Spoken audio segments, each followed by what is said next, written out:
од локалните, законодавните, извршните, судските власти, поштувани локални авторитети. Најпрви длабоко извинување за моето доснење.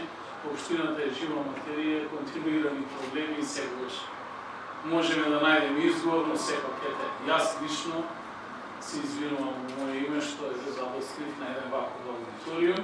Се надевам дека ќе имаме успешна следба и секако дека граѓаните ќе имаат конкретни теми на кои што ќе говорат во јавноста, а тоа се граѓанските права. Секако, честа е голема за нас како општина да бидеме домаќини на еден ваков настан.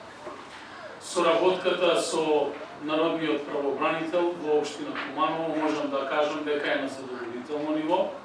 Не можам да кажам дека е на највисоко ниво, бидејќи мора сите заедно да работиме во делот на онаа што значат основни и елементарни граѓански права, бидејќи сведоци сме во друштвото и во заедницата, во општеството, дека секојдневно граѓаните реагираат на нешто, реагираат на услугите кои што ние како локална власт ги даваме, преточени преку нашите јавни услуги, јавни установи, па се до онаа што значи практикување на централна власт и нашата обврска со заемната подршка, заемно развивање, заемна координација, да се обидеме да дадеме што посоодветна услуга на граѓаните и при тоа да се обидеме да не ги кршиме правата на граѓаните.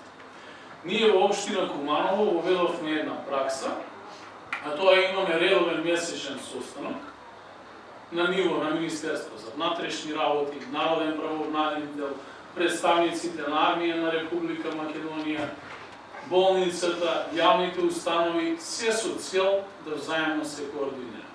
Тие состаноци јас како татко на градот, избран од граѓаните, ги водам и ги менаџирам. И секако еден од првите зборови на тие состаноци е упатен до народниот правобранител, кај што директно му се обраќам со зборовите: правобранителе, од што се жалат граѓаните? Кој е проблемот на граѓаните? Бидејќи онаа што е елементарно за сите нас, за избраниците на народот, оние кои што добиваме можност да на најодговорен начин ја практикуваме власта и да извршуваме својата основна задача дадена согласно законот, тоа е да бидеме соодветен сервис на граѓаните, и граѓаните се тие кои што секогаш имаат право да ни дадат забелешка, не само со цел да наоѓаат изговор или прашања во делот на забелешките, туку првенствено на тој начин да правиме самите аутокорекција како би можеле да ги подобриме нашите услуги и секако да постапуваме согласно законот. Општина Куманово, како најголема општина во Република Македонија, секако дека на тој план работи многу заедно со Советот на општината, соработуваме во делот на напредување на правата на граѓаните. Еве, ќе ви кажам еден пример. Значи, актуелна тема во моментов во државата е законот за употреба на јазик. Ме прашаа во една прилика каде тоа е Куманово на овој план. Значи, Куманово не само да е двојазичен, Куманово е мултијазичен град со едногласна одлука од 33 советници. Пред некаде 7 години од страна на Советот се изјаснија позитивно 32 советници и донесоа одлука во оваа сала во работата на Советот како службени јазици да може да се употребуваат јазиците на сите етнички заедници кои што се застапени во работата на Советот. Во моментов тоа е покрај македонскиот и албанскиот како втор службен јазик и српскиот и ромскиот јазик, а во иднина и јазикот на секоја етничка заедница која што ќе биде представувана во рамките на овој совет. Затоа денеска ние овде ги имаме овие помагала кои што се користат за да можат технички да бидат реализирани сите овие активности.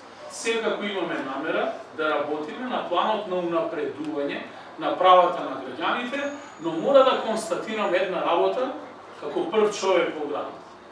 И општина Куманово, и нашите државни институции се дават и се соочени со еден многу сериозен проблем, а тоа е бирократијата во системот кој што за жал сите ние имаме со заден. Затоа првенствено на овој план ќе мора да работиме суштински на деполитизација и департизација на државниот апарат, се со цел за да истиот го ставиме во функција на граѓаните. Кога ќе кажам државен апарат, првенствено велам државен на централно и локално ниво, расширено по сите наши гранки кои што ги покрива. Јас тука би сакал да застанам, воедно пред да завршам, би сакал да се заблагодарам на оние кои што нели даваат логистичка поддршка на овој проект, а тоа е амбасадата на Соединетите Американски држави, која што до сега американскиот народ се покажал како традиционален поддржувач и пријател на Кумановчани и на Република Македонија, и во моје лично име, во име на граѓаните на општина Куманово, уште еднаш се заблагодарувам за сето она што тие заедно со сите активисти го прават за сите нас, а на правобранителот му посакувам успешна работа, да се грижи за правата на граѓаните и секако да добиеме поголема можност на вашите заменици да делуваат на локално ниво и да ги бранат ставовите на граѓаните. Благодарам.